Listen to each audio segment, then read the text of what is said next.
the legislator you worked for, did they get arrested because they participated in like the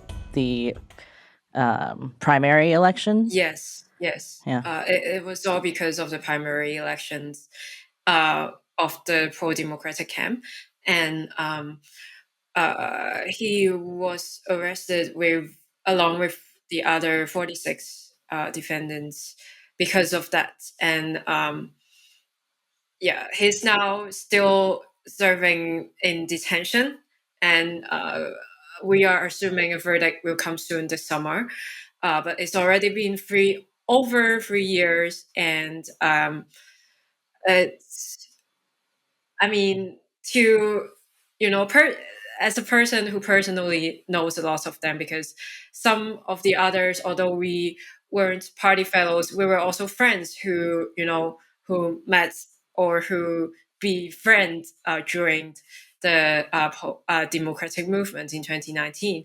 So it is until now is a really hard and heavy issue to talk about, but it was because of the primary elections organized by pro-democracy camps in 2020, where a lot of Hong Kongers actually voted in that primary elections, and a lot of the district councillors' offices had been assisting the elections by helping to co-organize or organize local forums, and also lend out our offices as the polling station. So my office was also one of the polling stations, and I also organized the primary elections in the local level. So that's also the reason why a lot of the politicians back in Hong Kong, or activists in Hong Kong, either they are now in jail, or many of us are now currently in exile as well. That was one of the largest events that we found that the government may want to weaponize it to arrest a lot of politicians. Could you just explain that election to people? Because I think for Americans, like this just kind of blows our mind that this is what primary people were arrested for doing. Actually, in the past, after the transition of sovereignty in 1997, so there were two major democratic parties in Hong Kong, which are the Democratic Party and also the Civic Party. And also there are other pro-democratic parties as well. And in the Legislative Council elections, most of the time, the pro-democratic camp may organize some sort of primary events or hustings events in order to get to utilize our supporters' votes at max, because in Hong Kong the electoral system for the legislative council were proportional votes. So if we could utilize the number of the votes for the pro-democratic camps, we could get the largest number of candidates from the pro-democratic camp to the Legislative Council.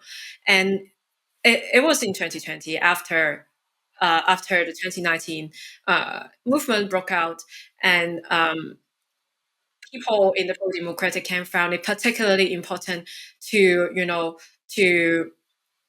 navigate, or to maximize our voices in the upcoming Legislative Council elections. So all of the pro-democratic political parties, they were trying to gather together and to select the best candidates to get into to run for the Legislative Council elections in order to get the most seats in the upcoming council.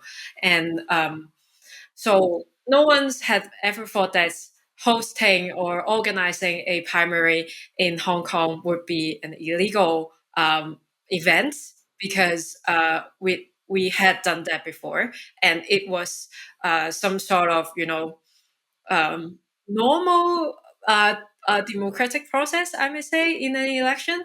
So we've never thought that it would be illegal. And but then it was so surprised that the government would use the national security law to um, arrest people who organize or who participate in the elections, using the reason that because many of the candidates in these primary elections has called for um, uh, voting against the financial budgets of the government in the coming year if the government would not respond to our 5 demands. And this is the line that they have been using. Also, this is the lines that they have been emphasizing in the court.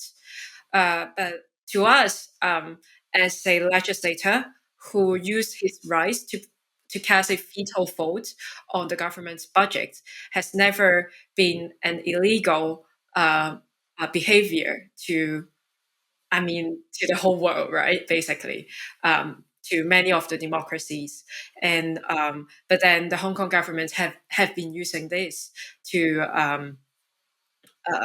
to charge and to arrest many of the candidates during the elections, the primary elections.